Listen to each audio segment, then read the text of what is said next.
Welcome to the Maria Liberati Show, where food meets art, travel, and life. So what does food mean to you? Well, today my special guests are Bryan Lee, who is a food scientist, and he's going to tell us some fascinating things about food and science. Actually, he combines food with science, and he has an interesting project he's working on. But also, my second guest is Sadie Lowell, who runs half wine marathons. So if you've never heard of a half wine marathon, which I had never heard of until I met Sadie Lowell, stay with us and you will learn more about a half wine marathon. I think you might want to try one. And I'm going to tell you about some half wine marathons around the world. So in France, which Sadie will talk about, there is the Marathon du Médoc, and this marathon is just such a fun celebration of French scenery, cuisine, wine, and culture.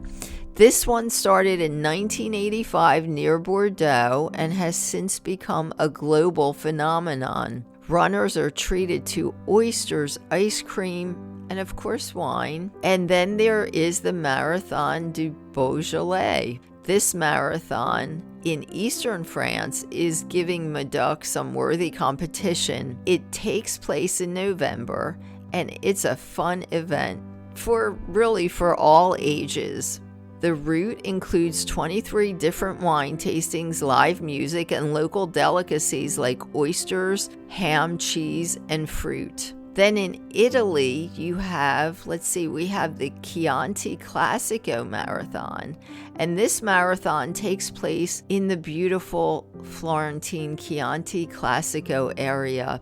It offers 3 distances, 10 kilometers, 21.8 kilometers, and 47.2 kilometers. This race package also includes lunch for trail runners. Then also in Italy, you have the Valle di Segni wine trail. And this race takes place between villages, vineyards, and terraces of the Camonica Valley. It offers a 55-kilometer race with 2,500 meter elevation gain, an 18-kilometer race with 950 meter elevation gain, and an 8-kilometer race with 300 meter elevation gain. Then there is also the Valtellina Wine Trail. This race offers a 21-kilometer route with 900 meters of climbing and descending. Then, for those of you that don't want to participate in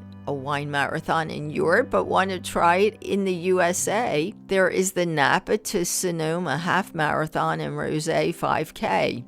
This event is held in the world-renowned Napa and Sonoma Valleys, offering the finest in wine country ambiance and hospitality. The race includes wine tasting along the route and a post-race wine festival. There is also the Wine Glass Marathon, and this marathon is held in Corning, New York, and is known for its fast course, making it a really popular choice for those looking to qualify for the Boston Marathon. This event also includes a half marathon and a 5K race. The Fueled by Fine Wine half marathon. This is actually ranked as one of the top half marathons in the country. This race takes place in Oregon and offers a unique course that winds through gorgeous vineyards. And in Canada, there is the Half Corked Marathon. This unique run takes place in Oliver Osoyoos wine country in British Columbia. The route weaves participants through the vineyards and valleys of the region's iconic wine growing areas. The event also includes additional ticketed events such as the Primavera Party and Dinner at the Farm. These marathons offer a unique combination of running and wine tasting. And if anyone gets to participate in any of these wine marathons, please send us some photos, hashtag it The Maria Liberati Show, and we'll share it on the blog at themarialiberatishow.com. Stay tuned for our interviews next.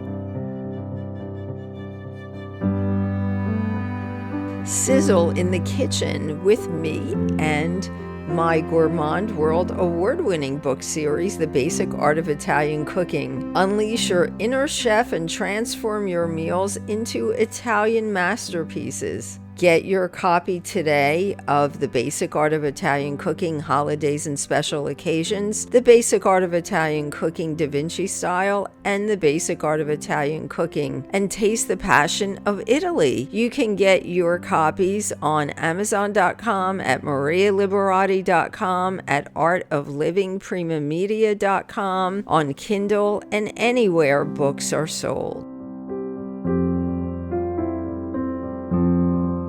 My special guest today is Sadie Lowell. She's a half marathon. She's an international half marathon runner. Now, she's going to talk about something that I didn't even know existed. These are wine marathons. Sounds really, really interesting. So, and she did one that sounds really beautiful, in a beautiful spot, rather. So, anyway, Sadie, thank you so much for being here. Thank you so much for having me on. I'm just so excited to share everything wine marathons. I think they're such a spectacularly fun thing that hasn't really made its way to the US yet. Okay, that was going to be my first question. Are there any in the US? So I know you were going to tell us about one that was the Beaujolais marathon, and that was in November, you said, right? Yeah, that was in November in France. In France. How, like, why do they call this a wine marathon? Is it just in a, around wine country, or I'm sure you're not drinking wine before you race. So, but anyway. Maria, you are actually drinking wine while you race. Are you really? Oh my Yes. goodness. Oh my So the goodness. Beaujolais half marathon that I did had over a dozen wine tastings that you could participate in during the 13 miles. They had Right? like 5 spaced out, and then right at the end, in the last kilometer of the course, 10 tastings all at once from every crew in that area of France. Oh my goodness. So you actually run, and is it like fast running or what? No, no. So last year I ran a half marathon every single month in a new country, and my average time was about 2 hours. The Beaujolais Oh, half, okay. four Because hours. you're tasting wine and running and tasting wine. Oh my goodness. Wow. That is really cool. So I guess that's a new trend thing. So you did the Beaujolais one. And of course there's Beaujolais wine, but any other types of wines there that you got to taste? So that one is just Beaujolais. It's part of the whole third week of November. Here is this year's launch of wine. Uh-huh, So it's yes. 100% the red wines from across the region. Oh, But there's like a Chablis half, you could do a Champagne half. If you want to go to Italy, I know you love yes, Italian yes, cooking. There's a yes. Prosecco half outside of Venice. Oh, okay. That's what I was going to ask you if they're doing this in Italy too. So they have a Prosecco half. Oh, okay. And that one is There's like where? a, Outside of Venice? it's like an hour outside of Venice, hour north. Uh-huh. Yes. And that one has less tastings though. It's only, I think, 6 tastings if you do a full marathon. Uh-huh. But this is very much, it's expanding across Europe, but it started in France. And almost every French wine region has their own wine marathon.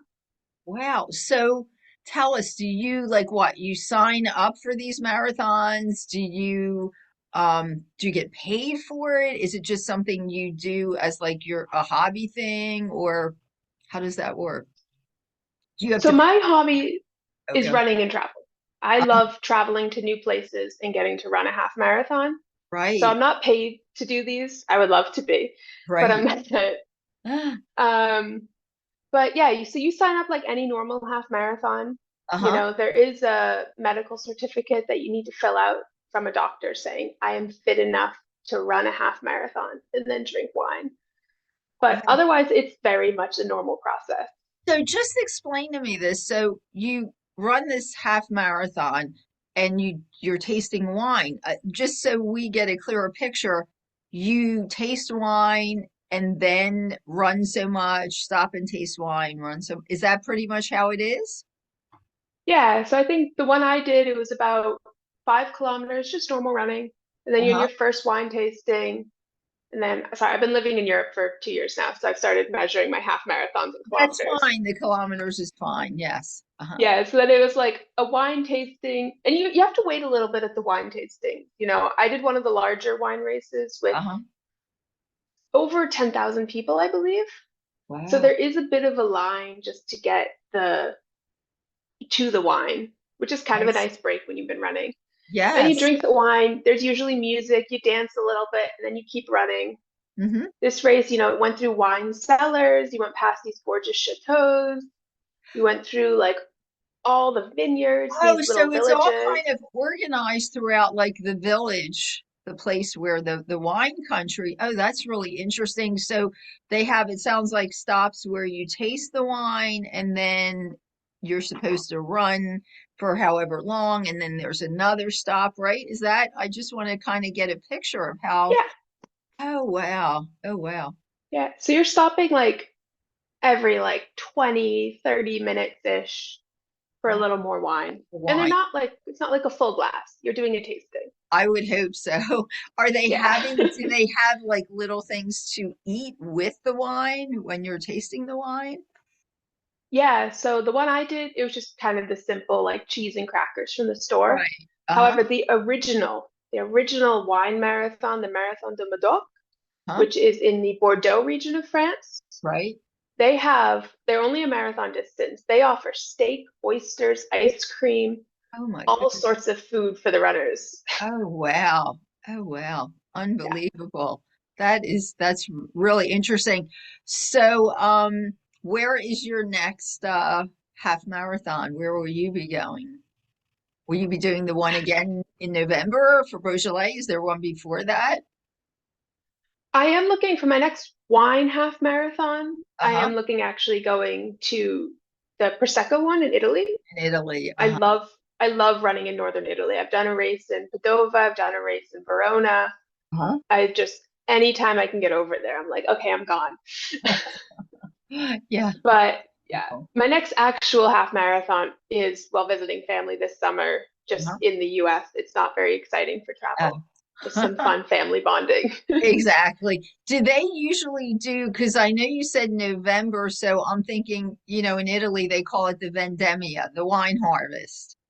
They call it the vendemmia, which is usually October, November-ish. Is that mainly when they have these half marathons in Europe during the wine harvest?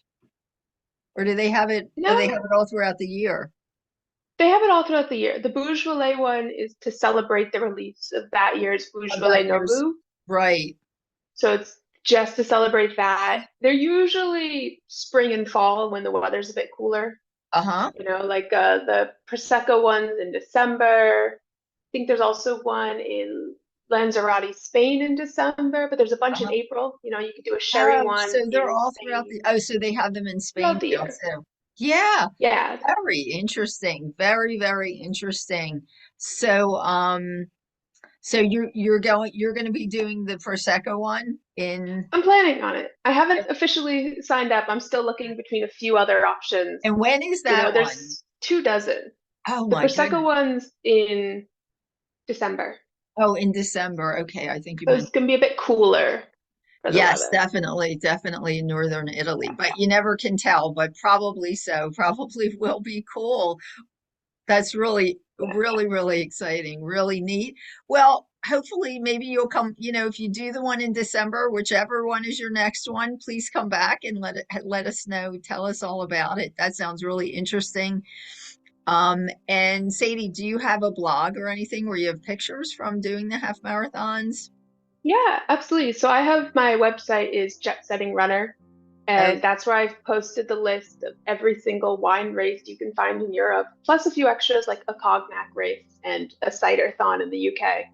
oh, And I also have an Instagram at jetsetting_runner great. and TikTok. Okay, and we'll try and put that on the blog for the MarieLiberatiShow.com. So in case people didn't get a chance to copy that down, thank you so much for being here and much success in your next half marathon. Thank you for having me.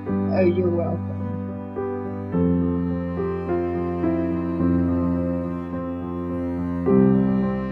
embark on a culinary journey with me and my Gourmand World award-winning book series, The Basic Art of Italian Cooking. Discover the secrets to authentic Italian dishes that will wow your family and friends. Bring the essence of Italy to your table. Grab your copy of The Basic Art of Italian Cooking, Holidays and Special Occasions, The Basic Art of Italian Cooking Da Vinci Style, and The Basic Art of Italian Cooking at Amazon.com and anywhere books are sold, along with MariaLiberati.com and ArtOfLivingPrimaMedia.com.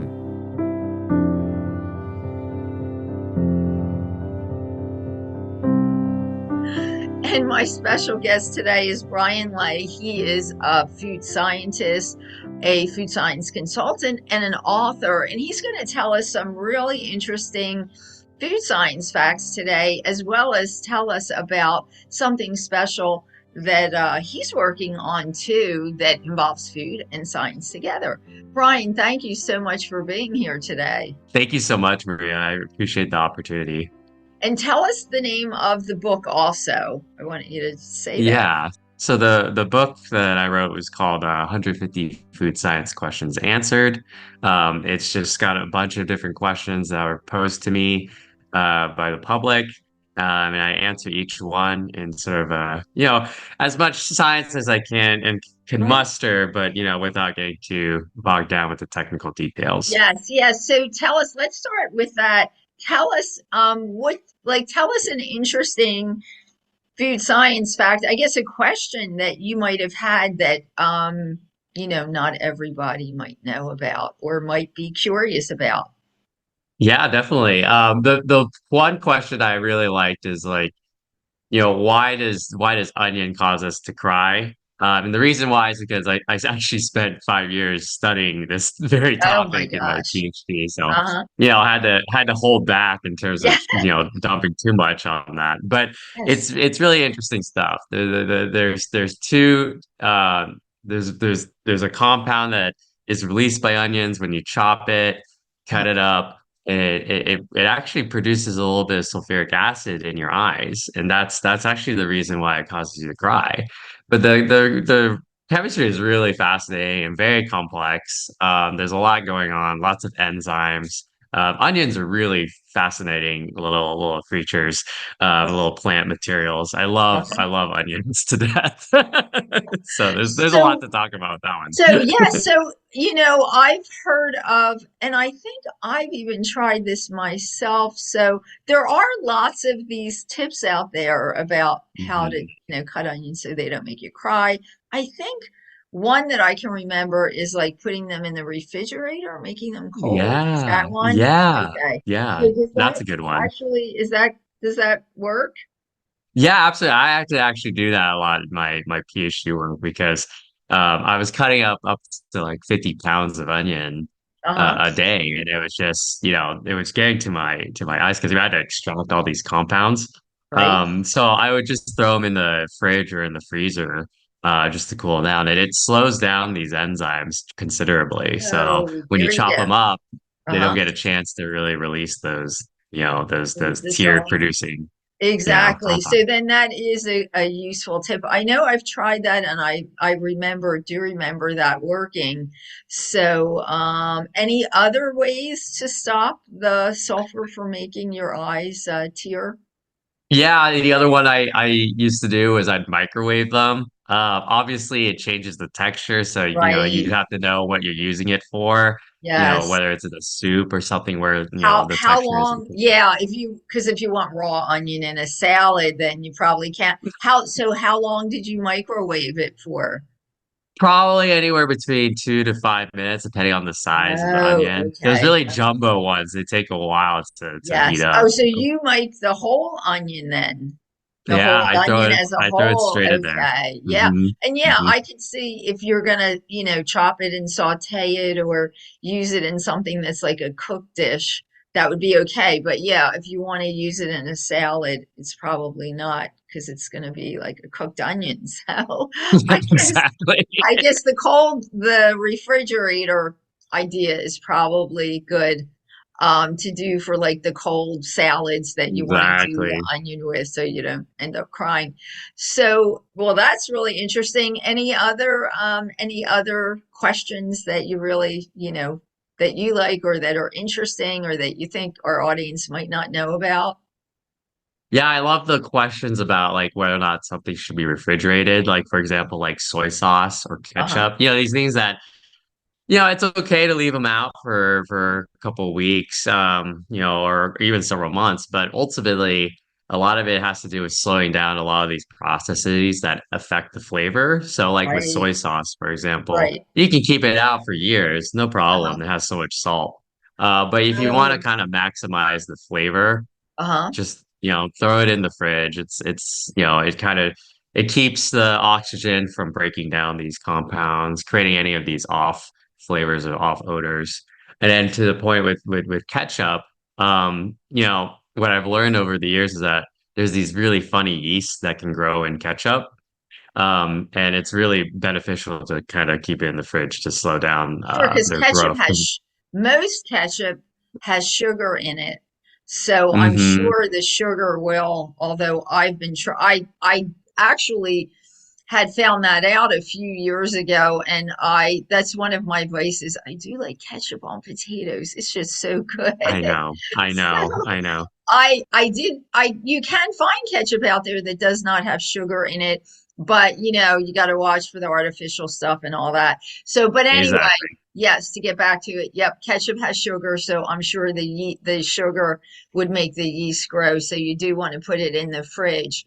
Anything else that we should be refrigerating? You know what? Isn't it? Maybe I don't know if you covered this. So I lived in Italy for quite some time, and when I would go to Hmm. the supermarkets, the eggs are not in the refrigerator. Right. Okay, but here our eggs are always in refrigerated. So do you know why that is? Yeah, it's different rules in terms of how the eggs have to be washed here in the United States versus Uh-huh. in Italy and many European countries. They don't have to be washed, and it's both ways are perfectly fine. Uh-huh. There's just some weird rules in the US, and because they wash it here in the US, it Right. removes this cuticle on the surface of the egg, which Uh-huh. protects the inside from getting um, you know, spoilage or microorganisms entering. So you want to refrigerate them versus in Europe, because the cuticle is still intact, Right. the eggs are totally fine. Right, right. Oh, yeah, that always used to, I'd be like, wow, should I buy these eggs? Because I wasn't sure. And even in the open air markets, they actually sell them singly in some in Europe, Mhm. not just in Mhm. Italy. So that's the trick to it, and that's why. Okay, well that's one thing I can think of. Anything else? Like, what about like other vegetables? People always think it's a vegetable or fruit, you just put it in the fridge. Are there some vegetables or fruits that are better left out and not put in the refrigerator? Yeah, certainly. It's always the tomatoes for me. Like Right. I have such a hard time leaving them out of the fridge, but I Uh, have to force myself because I know that all the flavor compounds and the enzymes in the tomato, right. if you refrigerate them, they completely deactivate. So then you get these sort of tasteless, Tasteless. tomatoes, right? But Yes. but I also don't really like them to go squishy in, 5 days. So Yes. it's a tough The balance. I balance. really love my tomatoes to be ripe and fresh, but Yes. sometimes you gotta throw them back in the fridge to keep them from Exactly. Or you spoiling. just have to try to eat them as soon as you can. But Yep. I know that's not always possible. But you're absolutely right. When they're in the fridge, you take them out and it's like there's no flavor to these tomatoes. Yeah, So you're absolutely right. exactly. So yeah, Exactly. that's definitely. So any other interesting facts about Yeah, food? certainly. Gosh, I mean, going through my book in my head, the other one I really like is meat flavor. Like Uh-huh. what's so unique about meat in Right. general, and like Yes. why does it produce all these delicious compounds? And there's like Uh-huh. you can get really deep in the weeds about it. Like you can think Right. about human evolution and how humans have had to eat meat in the beginning. Right. hunting and gathering and that sort of thing. And then, over time, our taste buds sort of adapted to, the taste. And then we discovered fire. So that created a whole like different set of compounds that never actually existed. If you think about it, since cooked meat, it doesn't exist in nature. It's actually quite an Right. artificial thing It because exactly. so there's a lot of these compounds that are produced that humans have just naturally evolved to be very selective for and associate with things that taste very good and very Uh-huh. delicious.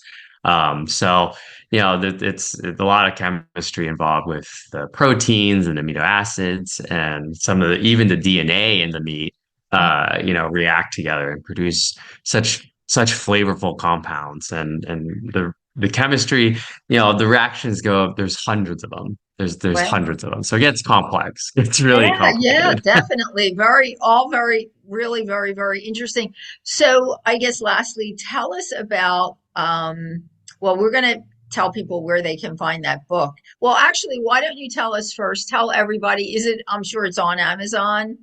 Yeah, if Okay, you type in 150 food science questions answered in Amazon, you'll find it there. Or you can type my name in, Bryan Lay. okay, There might only be one. I think there's only okay. one me. So, Oh, but wow. sometimes there's some other names that crop up. So. Okay, and tell us, this is really interesting. Tell us about, is this going to be like an app? Is that what you're working on? Yeah, Okay, yeah, so yeah. this, I thought so. So Brian's working on this interesting app he's going to tell us about that is food and science related. So tell us about this interesting app. Sure, yeah, definitely. One of the things that, in my business as a consultant, I've discovered is it's really complicated and difficult to figure out like how delicious something's going to be. Like if I have a recipe or formulation, Right, I have to make it, I have to cook it, I have to, right, do some, actually put it together. But I sometimes want to be able to say like, hey, like can I narrow down the choices or can I, take a couple recipes maybe I found online and think, out of five, which one's going to be the most delicious? uh-huh, And so after a while, I started just sitting down and looking at different research papers, and there's a lot of this information about the concept of umami and actually how it relates to the chemical composition of the ingredients.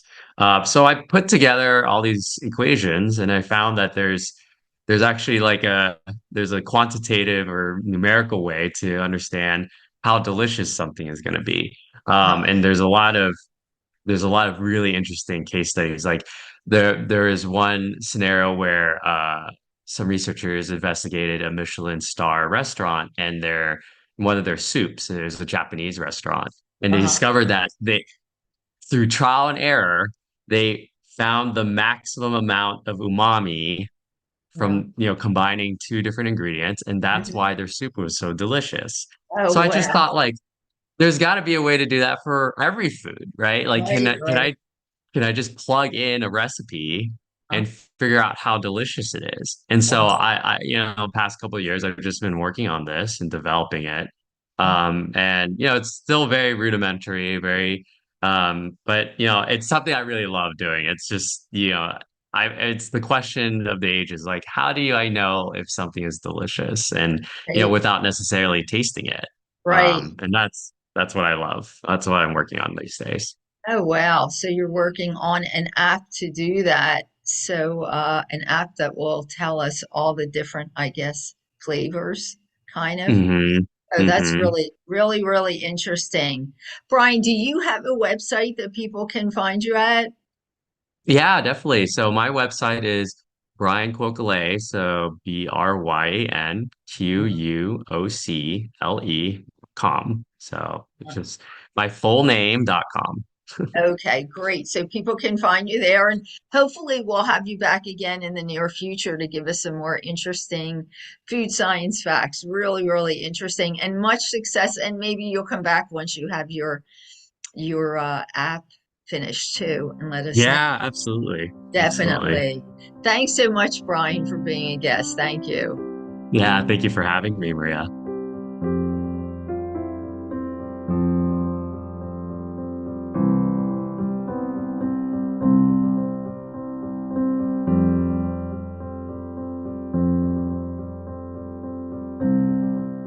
Thanks for listening to the Maria Liberati Show, and thanks to my producer, Britton Roselle, and this week's special guest. And remember, if you get to participate in any of those half wine marathons, please share pictures and hashtag them the Maria Liberati Show, and we'll certainly share the photos on the blog, themarialiberatishow.com. And also, if you'd like to hear more of the Maria Liberati Show, we have different guests on my radio show, which is on WWDB AM 860 on the dial if you are in the Philadelphia, Pennsylvania area. And if you're not in the area, well, first of all, the show comes on Saturdays at 1:30 in the afternoon. But if you're not in the Philadelphia area, you can also listen online at www.dbam.com. So join us there also for some other special guests. And as always, you can find me at marialiberati.com, on Facebook at Chef Maria Liberati, on Twitter at Maria Liberati, on Instagram at Maria Liberati, on Vimeo at Maria Liberati. You can find videos of my podcasts and the radio shows on the Maria Liberati Show channel on YouTube. And let's see, you can also find me on Pinterest at Maria Liberati. And you can find my Gourmand World award-winning book series, The Basic Art of Italian Cooking. There's 3 in that series. So that's The Basic Art of Italian Cooking, The Basic Art of Italian Cooking, Holidays and Special Occasions, and The Basic Art of Italian Cooking Da Vinci Style. You can find those on Amazon, on Kindle. You can find them at the publisher's website, artoflivingprimamedia.com. And you can also find a variety of our coffee table books, rather.